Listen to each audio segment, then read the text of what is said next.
So let's take care of the outside, shall we?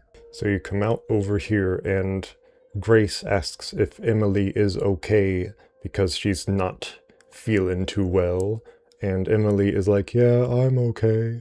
But you can tell from her voice that she isn't, and that she might become a zombie. Who knows? She might not, but who knows? And something around around here is that you can find like the last coin in the game, which is a little bit odd given how we will never come back to the parlor. But I guess if you somehow did not have all of the coins for the parlor, despite the vast amount of coins in the game, this would help you out with that, I suppose. But anyway, we go over here. These are the same stairs as each other. They're just separate on the actual in-game maps for some reason. But there are a few items dotted around that you can find. And, oh yeah, Grace says that they need to keep moving. But the thing is, Emily is in Grace's arms. Emily does not have any control as to her movement speed, but Grace does. So she's just telling herself to keep moving, I suppose. But anyway, we go all the way over here to this helicopter pad. A pad for helicopters, you could say. And we are given a cutscene. Oh boy, I'm sure loving those at this point. So a guy with no weapons and a bad leg comes out from around the helicopter. I guess he was just waiting on the other side of the helicopter. And he's like, you should stay right there, you people. And I'm just like, sir, you have no weapons, and I have a massive, huge gun, and also a little lady gun. And that other little lady gun from earlier in the game. So you have no foot to stand on, except I guess you do have one foot to stand on, but not the other. Grace says that she and Emily are not infected, and the guy is like, well, are you normal? Which, what does that mean? Does it mean that are we freaky people, or are we infected people? Because Grace just answered that question, but Grace answers the question of are we normal with I think so. But really, what was he trying to get at? Grace already answered the question of are we infected. This just needs a redraft. It's just not written very well, I believe. But also, if we were zombies, why did this guy come out of hiding just to be like, hey, you stay there? Because if we were zombies, that would not work. Words do not work on zombies. Threats do not work on zombies. So if he thought that we were zombies, why not just stay hidden? Or, I don't know, yell out, are you zombies? That would probably get them attracted to him anyway. But it would be smarter to hide and yell at the zombies than to stand in front of them and say, hey, you zombie, stay right there. So then the guy says, well, are the zombies still around? And Grace is like, what's your name? And he's like, do not worry about it. So it's just like, well, if we maybe offered up some information to each other, then we could build some sort of level of trust here, you know, people. These people are not good at communicating. And in the middle of all this, Emily has the gall to be all whiny and say, I'm tired. Kind of like that, but whinier and less bratty. And Grace is like, I know. And the guy is like, is that your kid? Which is to be fair, that is a very important question, is if that is her kid or not. Because if it isn't her kid, she could just be some creep. Like in Resident Evil 2 remake, that one creep who was just abducting kids. Although, he might have been doing that because he was like paid off by the villain or something to keep her kid safe. But that's just me making up stuff, I think. I'd have to replay it to make sure, but what if Grace is a creep or an Umbrella employee trying to kidnap children? Who knows? You never know. You need to know. And it's a good question to ask. So why doesn't it get answered? These people never answer direct questions that are given to them. They just answer the questions that they want to answer, which I suppose is a little realistic, but it's frustrating. So maybe a little bit of not realism is better in writing sometimes than actual realism, because you kind of want your characters to sound realistic, but not be entirely realistic in how their conversations play out, because you want to have some sort of plot going on, you know? But anyway, let's not get on a whole ramble about that, shall we? Instead, let's ramble about the other silly dialogues. The guy hobbles towards Grace a little bit and is like, "Don't worry about my leg, it's an old war wound, I can't move it."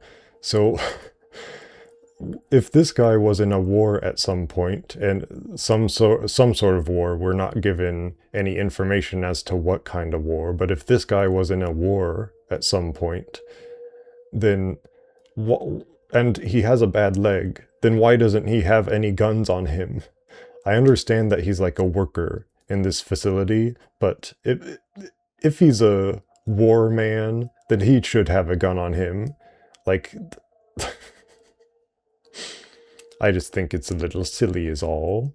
But anyway, Grace is like, "Hey, can you fly that helicopter?" And the guy is like, "Yeah, but my boss, that horrible stinking boss of mine, took the key, and it's in that house over there, and boy, if only you could get it for me, Grace." Which, it's just such very obvious quest dialogue, trying to get you on to the next step of the journey. And then the guy is all like, "Well, I would go, but I can't run," which is just, he said that already. You don't have to repeat it again, you just told it to us. I know that he can't run. And then Grace is all like, "Well, are you lying to me?" Which is an incredibly important question, because we have no idea who this guy is, what he wants, if his leg thing is even real. But he just acts all angrily when he is given this question, as if it's not a very good question to ask a stranger you just met. But anyway, Emily is then like, "Can I go back to my room?" Which, her room is in the middle of a zombie-infested hospital. So no, Emily, I do not believe that is a very good idea, you silly little person, you. And then the guy is all like, "Well, I'll keep her safe while you go into the danger house and get the key for me," which we should not do, but of course, Grace is all like, "Well, I guess I've gotta trust you, the guy that I just met, and have no idea if you're a creep with this little girl." You never know who's a creep out there, and yet these people are just very trusting of each other very, very quickly. But anyway, one thing that they could have done here is that they could have had the three of us go into this house together, and maybe we could like give the little girl to the guy, maybe, and then we could use our own guns to deal with any zombies.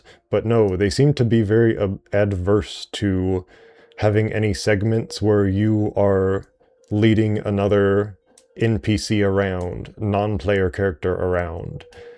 And they seem to be very averse to just having a partner with you in any of these games recently, like 7 or 8 or 9. Whatever happened to having a partner? I guess that the failure of Resident Evil 6 made them go away from having partners, but the thing is, back in the day, they had partners go with you here and there throughout these games, so why not have it now?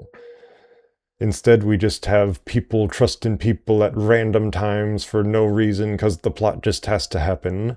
But anyway, Grace straps Emily into the helicopter seat, and the guy says, "Hey, I'm Harry, by the way, that's my name. My name is Harry."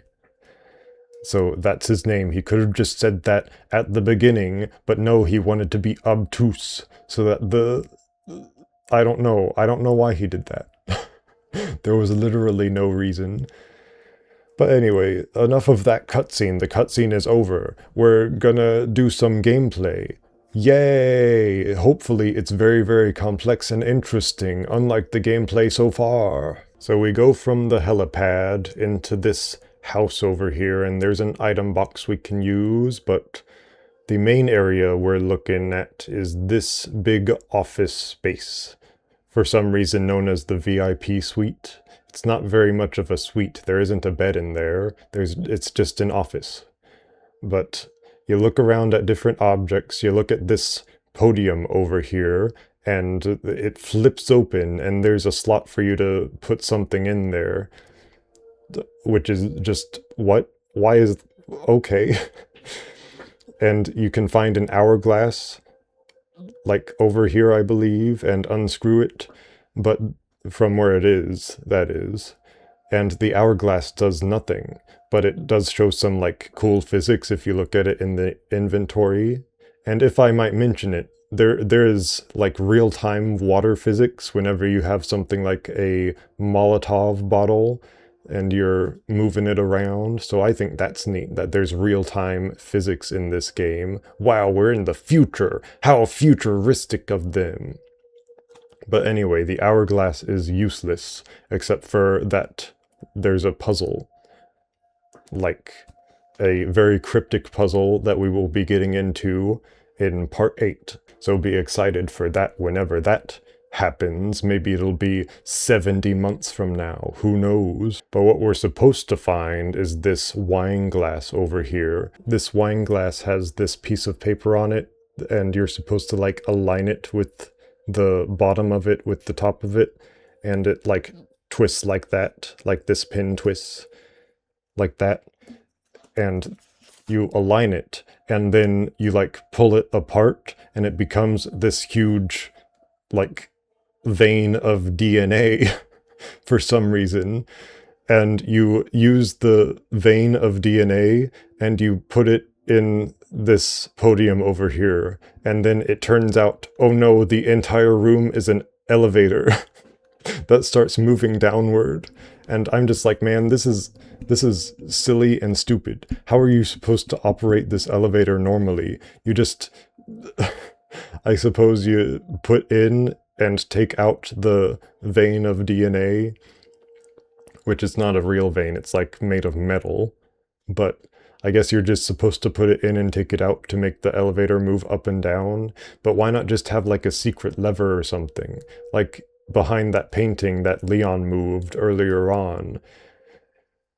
It would make the puzzles, like, more akin to each other, instead of just having this weird random nonsense that comes out of nowhere. But anyway, now we're underground again, oh boy. So now we're in this underground super secret lab, and here's the office from before. I don't know why there are 4 blocks over there. I put them there by mistake. Don't look at them, and they won't look back at you. But anyway, we go into this room over here, and we can find a new save station and item box, and we can find a document saying that with this T-virus in this game, they want to transfer old leaders into new bodies, pretty much. Which is just like, what? How? That doesn't make any sense. That's impossible. I think what they're getting at is they want to, like, inject the old memories of these old leaders into new people, but why? How? That's not how you use the T-virus. The T-virus is just meant to make people zombies. It's not meant to do any of this weird nonsense that this game just entirely makes up. This is insanity. This will drive you insane. But this isn't the craziest, weirdest part of the story. That's gonna be another, like, 2 or 3 parts from now. Probably 2 parts. But anyway, you then walk into this other room that is filled with zombies that are in these big stasis chambers all around the room. I don't know why they're in these stasis chambers. I guess they're being stored here or something. And also, over here, there is a massive blood orb just hanging up there, up in the sky, like 20 feet in the sky. But yeah, there's a massive blood orb, an orb of blood. It's, like, made of glass, and it has pipes coming out of it, but it's blood. There's blood in there. Why? Why is there blood in there? Who knows? I guess they're experimenting with this blood or whatever. You can also find these tanks filled with gas that are dotted around the room. We'll get to those in a moment. Those are, like, some of the silliest parts of this segment. But anyway, you go over here, you find these big double doors, and you would think that it would say, well, these are locked. But no, it doesn't say that. It says these are too heavy to open. What on earth does that mean? I guess Grace is just too big of a wimp to open them, and that's it. They're not locked or anything, they're just heavy. And she can't lift. She's been skipping arm day too much. Thanks, Grace. But anyway, we go up here, and over here we can find another one of these tanks on the ground with the big blood splatter around it. And what does that mean? We'll find out in a moment. Don't you worry too much. You can also find a document around here saying that Grace's blood is a match for some sort of thing. We're not quite sure what it's a match for yet, but we'll figure it out later, I suppose. And you can find another document saying that they took 524 liters of blood from 115 people, which the math on that does work out. However, that is not nearly enough blood to fill this entire orb, and this orb is about to burst in an action sequence, and then this entire floor will be covered with knee-high blood. That is not enough blood. 524 liters of blood is not nearly enough blood to fill up both of these entire rooms knee-high with blood. You are terribly foolish, game, and stupid in the brain. That same document also says that Marie was given a small, tiny little sample of this big infected blood thing, and I guess instead of turning into a zombie, she turned into a big creature. Who knows what Emily could turn into if she were given infected blood? Who knows? It could be crazy. But you go over here, you find the helicopter keys, and you see this thing on this screen over here, so it says that this door is locked, pretty much. So you hit the thing to deactivate the lock, and for some reason it plays like a micro cutscene where Grace just looks at the door as it unlocks, and I'm just like, why? Why do you have to put all of these little cutscenes everywhere? I can tell that the door is going to be unlocked. You don't have to show me it, you silly little developer brain person. But anyway, we go through the door, and oh boy, there's another bigger cutscene. So why not just, if you're going to have it so that a cutscene plays once you enter this room, and you have a cutscene over here where Grace looks at the door opening, why not just have it be that once you grab the helicopter keys, she automatically just unlocks the door and the cutscene starts there? Why not have that be the case? Because as it is already, we could have just grabbed the keys and left the way we came back. The only reason to go through here is to have a little shortcut back to this elevator, but no, we've got to go through here and see the cutscene. Yay! In this cutscene, we find Gideon talking on a phone, just a regular phone, no sort of secret type of phone, no burner phone, no radio, which is odd because anyone could just crack a regular phone and record whatever phone call he's having. But anyway, he's having a phone call with some guy named Zeno. Who knows who Zeno is? I sure don't. After playing the game multiple times and having seen the story multiple times, I don't know who Zeno is. But we'll get into that later. He says that based on Grace's tests, she is the one that they've been looking for, which also doesn't make sense given later context from the story. I must point out that Grace is hiding behind these objects right here, and Gideon has a direct line of sight at Grace. He can very clearly see that she is just looking at him from behind this object. And I'm just like, Grace, you complete moronic buffoon. He can see you. What are you doing? So Gideon says that they will obtain Elpis, just to remind you that that's what they want to obtain is the Elpis thing, whatever thing that is, and that he must first initiate the protocol, which the protocol is just a self-destruct sequence, so I don't know why he's being so mysterious about it. So he says that he's done it, whatever it is. I guess he has accomplished whatever goal he had set out in life. And then he starts laughing before he very abruptly and goofily cuts himself off by just walking into the next room. And the self-destruct sequence starts. And the facility starts falling apart. Oh no, how horrible! And then we're given gameplay again, but first I must point out that he did not notice that the locked door that was right behind him was unlocked.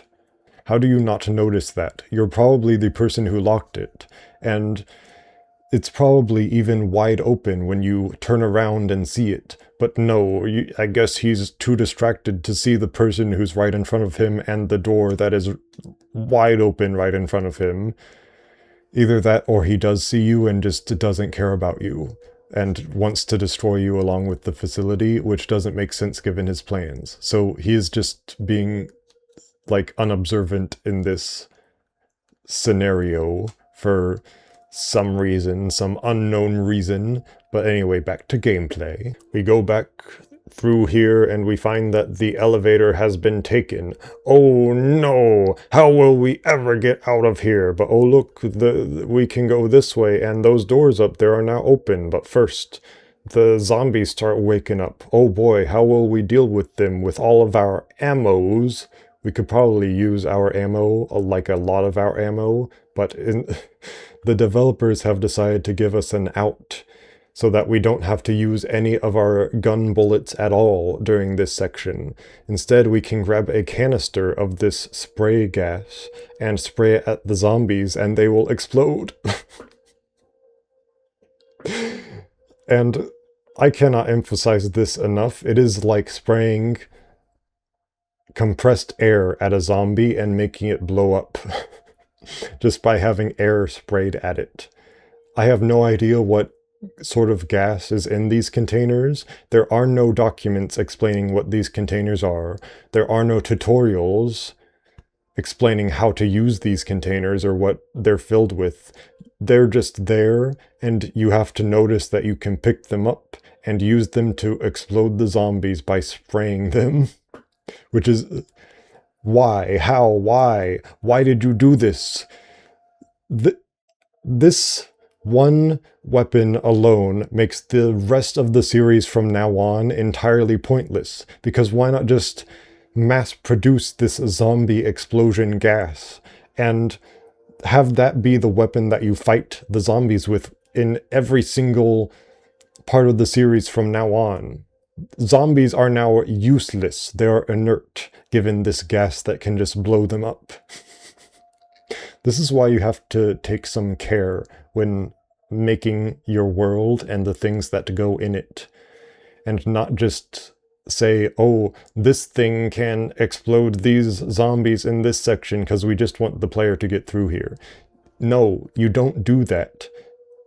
Never, ever just do that, because it destroys all of the rest of the games from now on if you don't just have this gas being the main weapon of the main characters from now on. You stupid, stupid writers and game designers, what have you done? You have destroyed all of the future games with this one weapon. That is how much damage you have done. But anyway, before I get too ahead of myself, I must say that Gideon must have taken this elevator up, which also means that he did not find it mysterious that the elevator was down here. And if the elevator was down here and he assumed that Grace was down here, why did he activate the self-destruct sequence for this secret lab? Because he wants Grace to be alive. Activating the self-destruct sequence means that she could die if he knows that she's down here, which, if he took this elevator up, he should know that she is down here, but I guess he just doesn't, because why activate the thing if she is down here, you stupid moron writers. But anyway, these heavy doors that are just too heavy to open are now just inexplicably open for some reason. We know that Gideon did not go this way. We know that he took the elevator because the elevator is gone. So I don't know why these doors are open. There are no zombies over here that could have opened the doors. It's just, I don't know. They're just open, that's it. Don't even think about it. It doesn't make any sense, so don't even think about it, I suppose. So you go through this big empty corridor filled with nothing, and then you get to this area that's also filled with zombies, but oh no, the big huge blood orb, it explodes! And all of the zombies are becoming blister heads now, because of all of the infected blood that's infecting them, but Grace is just okay. For some reason. Actually, I do know the reason, but we'll get into that later. It's its own whole wormhole of stuff. But anyway, one thing that happens is if you have a tank of gas when you get to this section of the area, the game just takes it away from you once the blood orb explodes. Which is just, that's thieving. That's stealing. I know that you don't want me to have the thing so that I don't take it out of this facility, but why did you have to have it so that you just steal it from me once I get to this section? Why not just have a bunch of zombies in my way or something, or have it be that once the next cutscene plays, Grace just doesn't have it after that? Why did you have to have it so that once this blood orb explodes, you just take away my gas canister that explodes zombies? But anyway, we run over here, we run up the stairs, we get out of here, we go that way, which leads all the way over here, and then we run down this empty corridor, and there's a zombie over here that tries to spook you, but don't even worry about him. You run up these very, very long stairs. As you can see, they're very long, and once you're at this set of stairs, this object just tumbles down at you and shoves you out of the way if you're in its way. And I'm not sure if it deals damage to you, but that is silly that an object just so happened to tumble down the stairs at that exact moment. But anyway, we go over here, we climb the ladder out, and the ladder leads here, so you run out here. There's some zombies that are waking up outside, but you're climbing through this window, you go back out to the helicopter, and yay, another cutscene!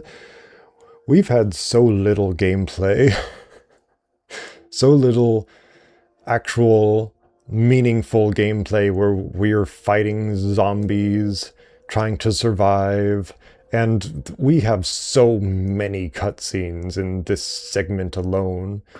Just why? Why give us more cutscenes? Give me more gameplay. That's what the old games would have done, is given me like one good-sized cutscene every now and then, one that's actually interesting, and then give you a bunch of gameplay in between them to make the cutscenes more of a special treat. But no, let's just stuff these few segments with tons of cutscenes, and then like not have any cutscenes for a while, and then give you tons more cutscenes, because that's how we should make the game. Haha! So Grace gets in the helicopter, and she just inexplicably has 0 blood on her, despite the massive blood orb exploding and covering her head to toe in blood. She just has no blood on her, yet again, because these people have to look like action movie stars, and action movie stars never have any scrapes, cuts, or bruises on them anymore. Meanwhile, back in the day, they actually did have scrapes, cuts, and bruises, and that made the movies more interesting, was seeing the hero get damaged over time, and hoping that they survive despite all of their injuries. But no, these modern stinking things want to just have them look perfect all the time. But anyway, the guy, Harry, tries to take off while all these zombies are crawling all over the helicopter. The dialogue in this section is terrible. You don't need me to repeat it to you every line. He takes off, but the zombies are breaking through the glass and the windshield, and oh no, they're midair and the zombies are trying to crawl all over them. What will they ever do? So Grace pulls the co-pilot stick, whatever it's called, the steering stick that the co-pilot uses, and she crashes the helicopter onto the ground. Good going, Grace. I know that they were climbing through and biting Harry's face off, but good going, Grace. So Grace on the ground looks at Harry, and oh no, he has a massive, huge tree branch in him, and he's dead. Yet another character just there to be introduced and die. I wonder how many more we'll have of that. I think he might be the last one. But who knows, there might be another one, or maybe another after that. Maybe we could plop in 7 different characters and have them die all at once. Because that's interesting, isn't it? Having a character with 0 development at all, just plopping in and dying. But anyway, Emily has Harry's blood on her, and she's looking all pale and sweaty, and she's unconscious, and oh no, what will we ever do? I know what we'll do, we'll cut away to Leon and his part of the story. Yay! He's the more fun one. He's not as fun as he used to be, but he's still the more fun one of these 2 nincompoops. So Leon is wondering what Grace has to do with all of the supervillains' plans of how to get Elpis, and he just so happens to see her crashing the helicopter right outside. Isn't that convenient for him? Now he can save her. Yay! And the rest of the story can happen. Yay! Even better! And he also just so happens to find a sniper rifle right next to the desk that he was at. Because of course he does. How lucky, how incredibly lucky. So in our little gameplay segment here, Leon travels along here and he calls Sherry and says, "Oh Sherry, Grace is connected to this somehow." And we already knew that. We already knew that. Why are you repeating yourself, story? Dumb stories repeat themselves so that dumb idiot viewers in the audience can understand the story better. And therefore the story dumbs itself down so that the audience can understand it better because they don't think that highly of you. If you didn't believe it before, believe it now, please. 'Cause I'm gonna keep repeating it. But anyway, you can find tons of sniper rifle ammo here, and with the sniper rifle, you can zoom in and out with this scope that you have, and if you want, you can take the scope off so that you can, like, I guess, no-scope the enemies, shoot them just from the hip if you're feeling like a cool guy, but this is a sniper segment, so we're not supposed to do that. Let's play the game by its weird rules that it gives us.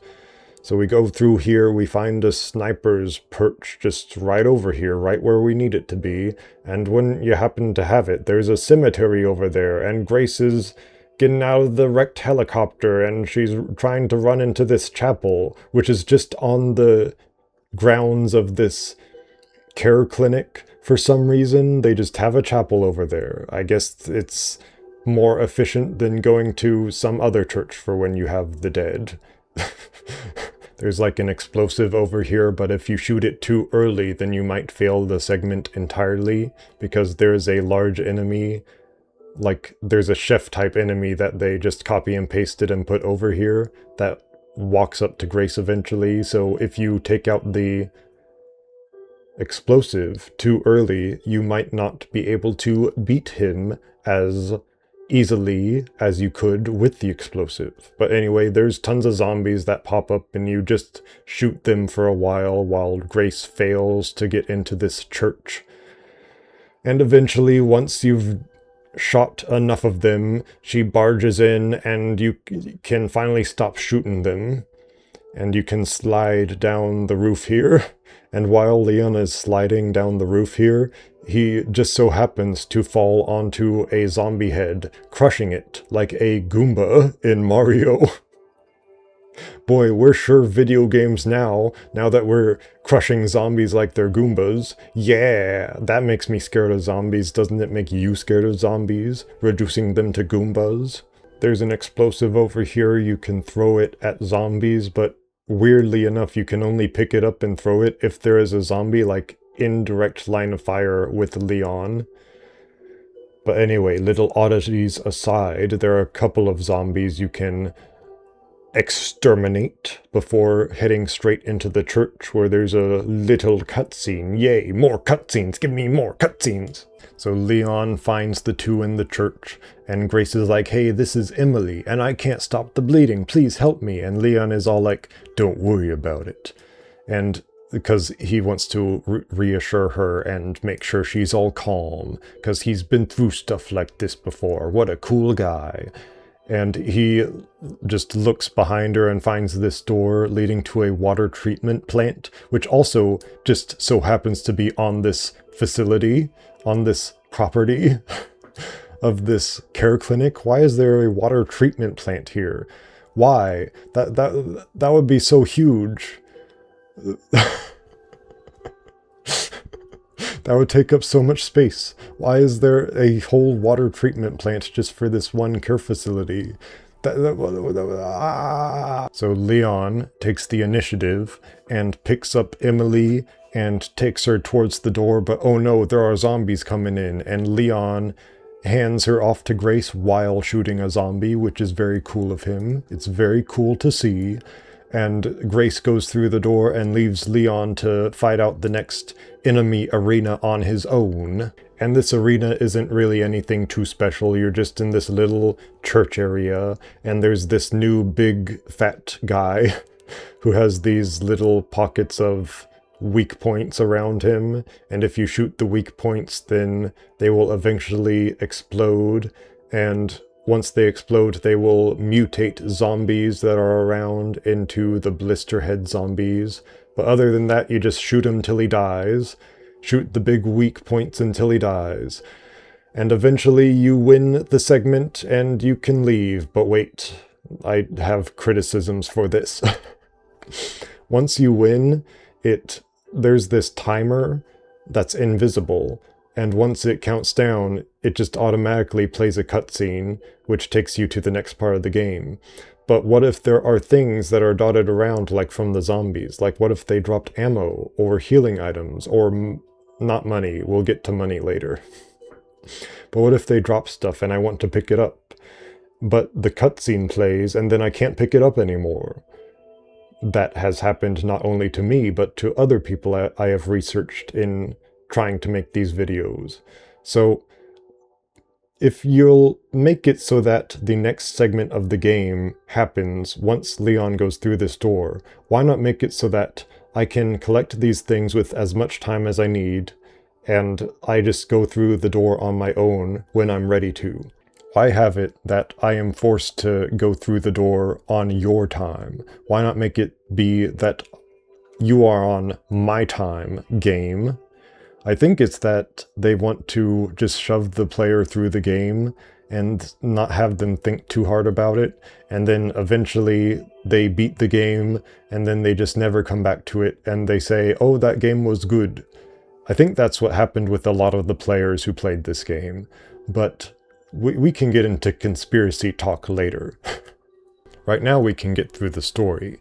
So Leon opens the door and Grace is gone, because I guess she walked further down into these steps and into this water treatment plant. So now we're back with Grace's side of the story. Oh boy! So Grace runs through this tunnel while reassuring Emily that she's gonna be okay, everything's gonna be alright.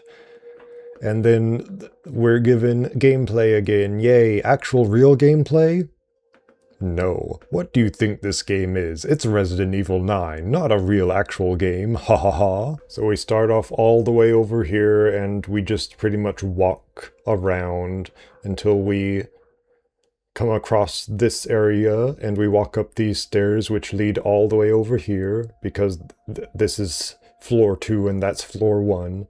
But we take the stairs up and we find this big boss room that is going to have a huge boss in it that will take all of our ammo, won't it? Hopefully it will, because then we can actually have a use for all of Grace's ammo that's just laying there. But anyway, we take Emily into this room because we can't do anything over here yet.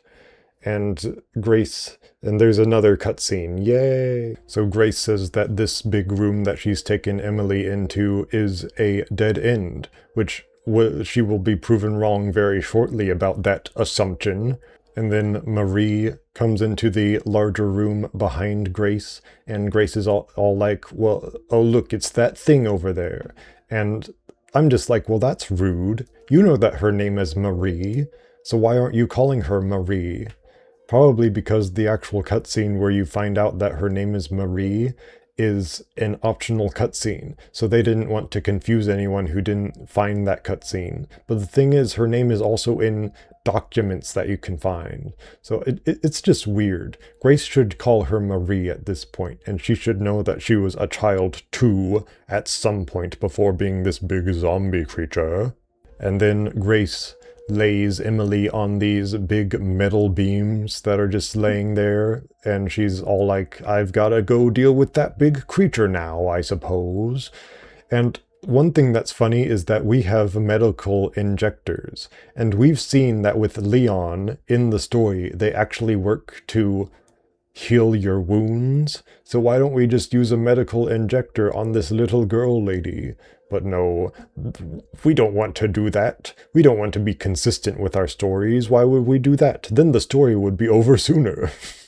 So you're given another save station and item box, and over here you can find 5 magnum rounds, which is insane that they just give you 5 entire magnum rounds right there. But I guess they want you to have an easy time with the boss fight. The quote-unquote boss fight. We'll see just how much of a boss fight it is in a minute here. You can also find a document saying that you have to reset these 3 power distribution thingies around this area in order to give power to the roof so that it can open up these big roof doors.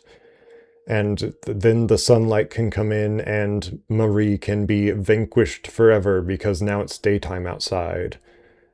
Because we've been here that long. It sure feels like we've been here that long, doesn't it? So then you enter the boss fight room and we're given another little micro cutscene for some stupid reason. And all that happens in this cutscene is Grace pushes a button to close the door to the room that Emily is in.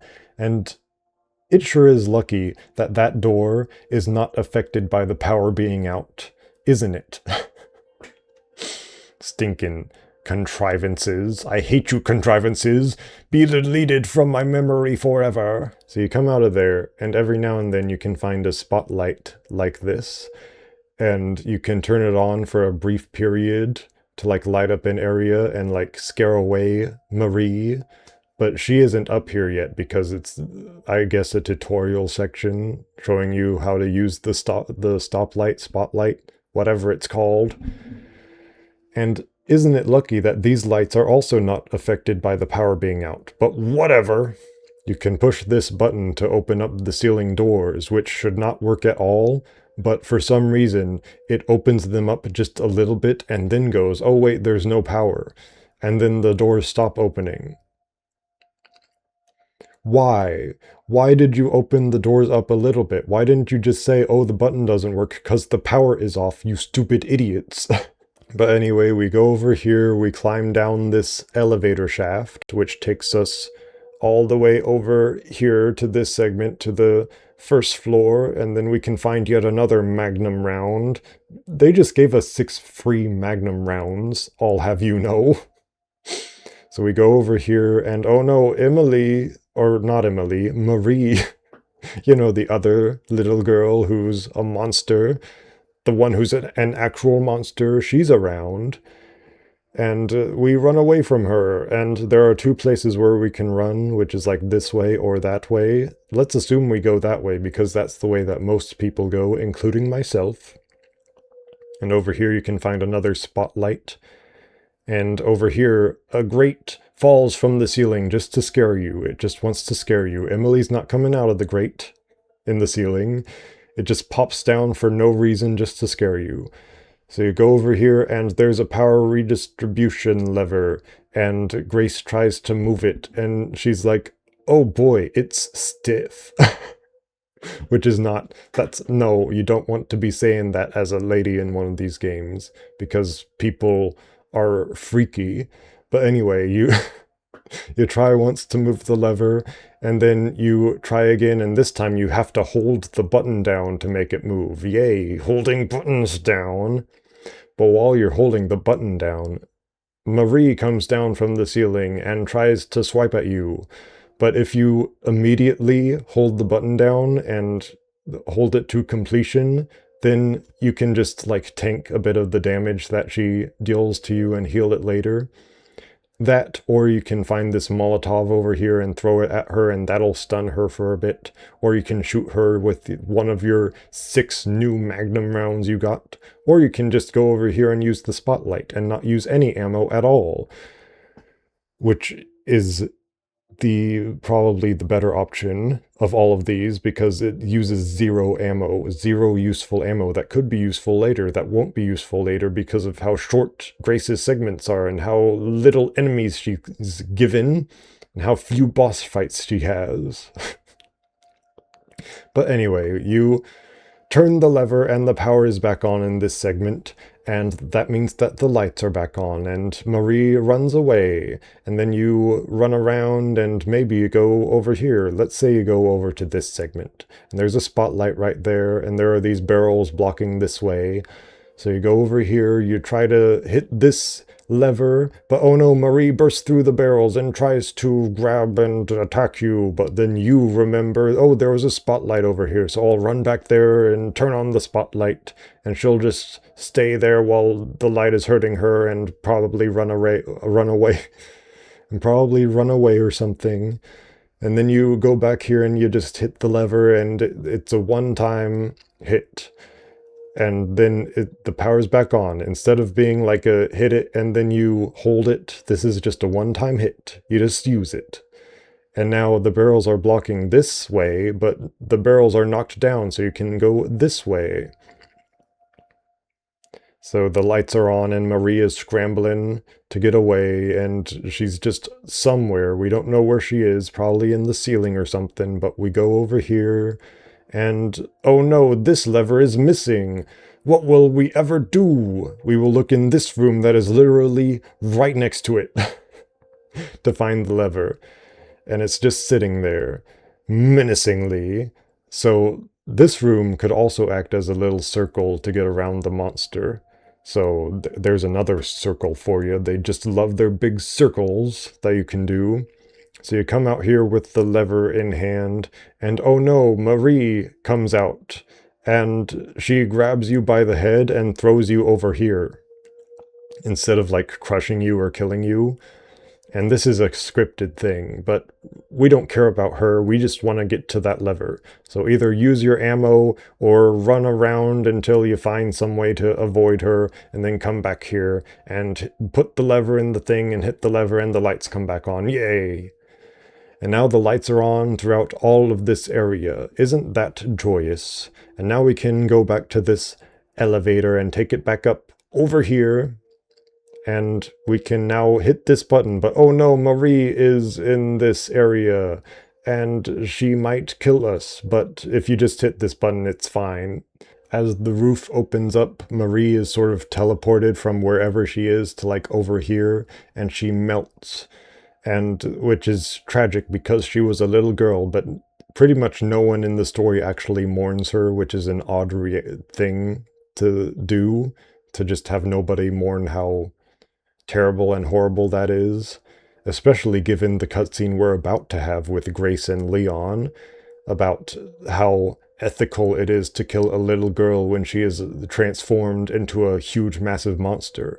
But anyway, the game here prompts you to shoot at her while she is in the light in order to kill her faster. But the thing is, if you don't kill her at all, or rather if you don't shoot her at all, then she just dies anyway. So it tells you to waste your ammo on her for no reason when you can just wait out a timer and she'll just die anyway. Why? Why do that? Why have you done this to me? Why have you done this? I hate you! But what all of this kind of means is that you can go through this entire boss fight without using any ammo at all as Grace. Which means that Grace's only boss fight in the entire game, because this is her only boss fight in the whole game, her only boss fight in the whole game does not force her to use any ammo against it, which is just so silly. It's so goofy. Why would you do that? Why would you have it be so that I don't have to use any of my ammo that I've been stockpiling just for boss fights like this? Essentially what this means is that you could have wasted as much ammo as you wanted to up until this segment in the game, and you would not have been punished for it at all. In fact, you would have been given 6 whole magnum rounds for wasting all of your ammo. Isn't that joyous? And even then, you don't even need any of those magnum rounds to defeat the large, huge enemy that is facing you. You just need it for, like, Grace's segment later on in the game, which is pretty short and does not have a boss fight, because this is her only boss fight. So it's just odd and weird and odd that she just does not need any ammo for her only boss fight in the game. I guess you could count Chunk and the chef as boss fights, but those, you don't need to shoot them at all. You can just use the hemolytic injectors on them. So literally all of the bosses and mini-bosses that Grace can face do not need her to use any ammo on them at all in order to destroy them, unless you count the hemolytic injectors as ammo. And those are not ammo. Those are not gun ammo. Those are like stealth kill ammo, so I count them differently. But anyway, I just find it very odular. So you're given the micro cutscene of Marie dying, and then you go into this other big room, the storage bay, and you're given another cutscene. And why? Why give me so many cutscenes? My hatred grows for cutscenes because of you! Specifically micro cutscenes. I would very much like to see micro cutscenes abolished in the next Senate hearing. So Grace opens the big doors and finds Emily unresponsive and tries to resuscitate her by giving her the chest compressions.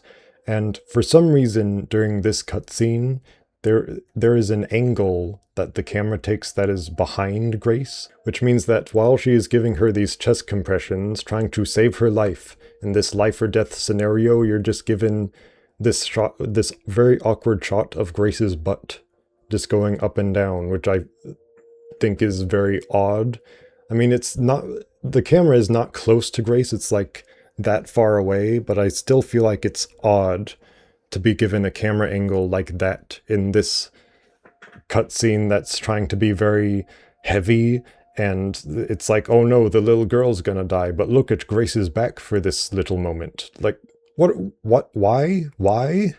Why are we doing that? Maybe that's a little inappropriate, game designers. Maybe you shouldn't do that. Why? I just, it's a little bit perverted to me. And it's not obviously perverted, but I feel like it being like sneakily perverted makes it a little worse, in my opinion, than it being obviously perverted, because it's like they're trying to hide its perversions. Kind of like how the Tomb Raider 2013 game tries to hide that it's like secretly perverted here and there. But either way, it's just very odd and a little creepy to see in a very different kind of way. And maybe you saw the scene and you didn't have the same thoughts that I did, but those were the thoughts that were racing through my head. And I just think it's odd that they did the scene that way. But anyway, let's move on from that, because whether or not it's perverted, it doesn't affect the story that much in the grander scheme of things. So Grace is all upset because she's failing to save Emily, and she's all like, "Oh man, I failed you." But then Emily's hand moves, because she's okay probably, right? Probably, maybe she's okay. So Grace is happy, "Yay, you're okay." But then Emily is like, "Oh no, I'm actually a zombie," because she shrieks like a zombie. And oh no, she mutates into a giant big baby boss creature. It looks like a very big, weird zombie creature, but it looks like the baby form of a big, weird zombie boss creature. So I guess they're trying to like make you feel sorry for this mutated zombie creature, and not for the one that you just fought that was also a little girl. Don't think about that one, just think about this one that we're trying to make you feel sorry for. While she's mutating and becoming this creature, she knocks over some boxes, which just so happens to open the way out for Grace. in a cutscene or two.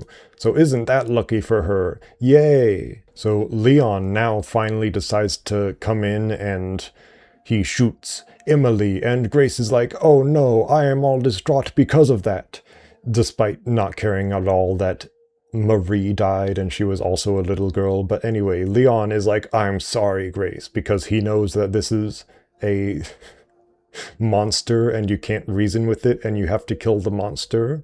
And then you're given this like a micro gameplay segment where you're Leon and you have to shoot Emily and you're like instructed to shoot her. However, if you don't shoot her at all, the scene just plays out the same way either way. So either way, whether or not you, the player, shoot Emily, Leon shoots her anyway in the cutscene, and the story just keeps on trucking along. So the monster version of Emily collapses to the floor, and as we will see later, she is surprisingly actually not dead.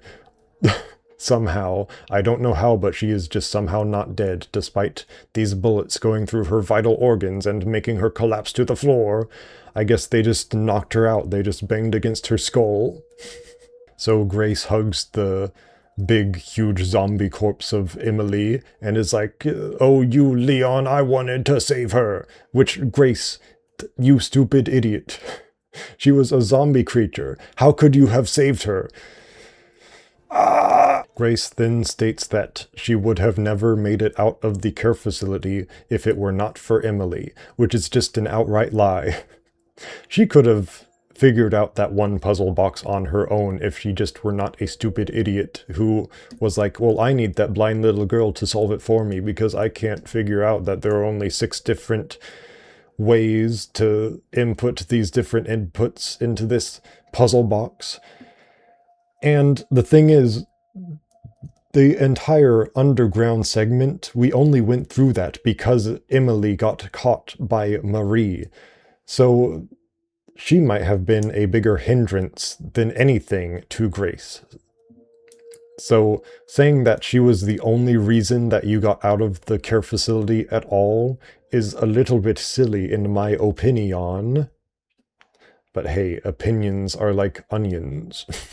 But despite Grace being all silly, Leon is like, I understand you, but we gotta keep moving, we gotta get out of here. And Grace, with all of her wisdom, just tosses the Re9uiem magnum gun on the ground and says, no!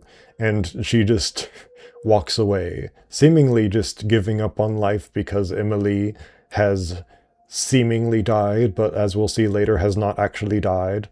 And Leon doesn't go after her because he just coughs up some more blood to remind you that he really is in danger of dying from that T-virus, because you forgot, didn't you? You must have forgotten with that like hour between gameplay segments as Leon. You silly little silly viewer person who forgets everything. But anyway, Grace climbs these stairs and finds Gideon, kind of like how she climbed stairs earlier and found Gideon. However, this time she's not that scared, I suppose. She's just like all dejected. And for some reason, he does not strangle her. Why won't you strangle her when I want you to, you big meanie? So instead of forcing her to go with him, he's all like, well, you'll want to come with me? And he opens this big door to the outside, revealing this white-haired goober in a white suit. Who is this guy? What is this guy? Why is this guy? When is this guy? Well, it's Zeno. This is the Zeno that he was talking to earlier. And he says he was waiting for Grace. And he looks like Wesker from the other games. If you don't know who Wesker is, then you are not a Resident Evil fan at all. He was the main villain of Resident Evil 1, and he made a cameo appearance in Code Veronica. For some reason, they just decided to bring him back to life because he died in Resident Evil 1. And then he made another cameo in Resident Evil 4, and then he was the main villain of 5, and he's been dead ever since then. So I don't know why they bring in this goober who looks like Wesker and acts like Wesker, and he even has the same voice as Wesker. Not the old voice of Wesker, He has the same voice as the Wesker from the Resident Evil 4 remake. So I don't know why they're bringing in all this Wesker imagery except for just nostalgia points, nostalgia overload points. But yeah, that's what they're doing.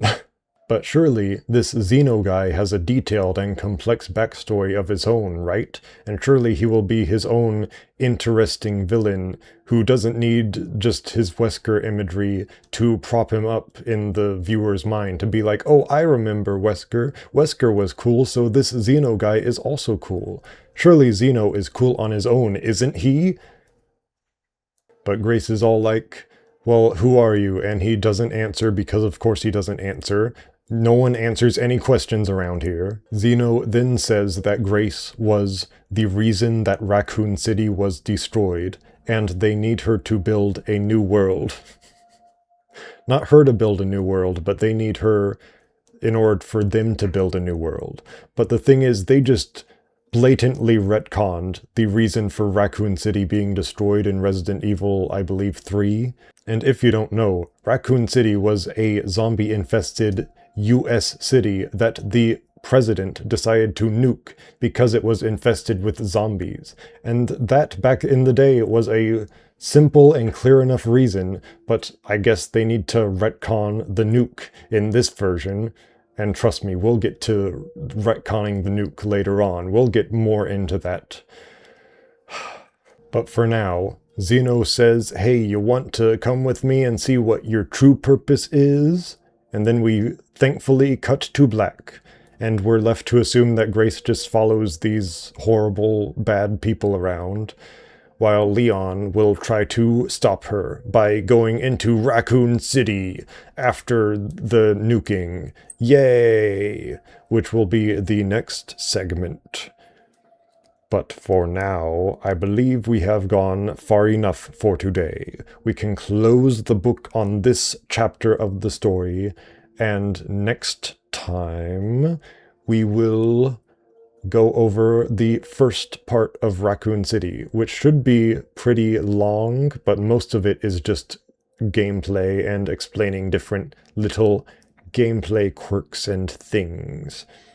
So, not too much silly story stuff, but towards the end there should be more silly story stuff. And hopefully that next part will come out even sooner than this part, but I will probably need a different way to display my maps by then. Because the city map is absolutely huge. I'll either have to rethink the way that I write them down on paper, or I'll have to find another way to write them all together. But anyway, for now, that is the end until next time, which is we start the second half of the story, which technically we're kind of already like 60% done with the story. But next time we start Leon's actual half of the story. Yay! But in the meantime, I hope you enjoyed my stuff. The Patreon's down below, and I'm going to eat maybe a Pringle or two. Maybe I will. Maybe I won't. Maybe I will. I'll keep you guessing about it. Haha. Too crisp or not too crisp? That is the question.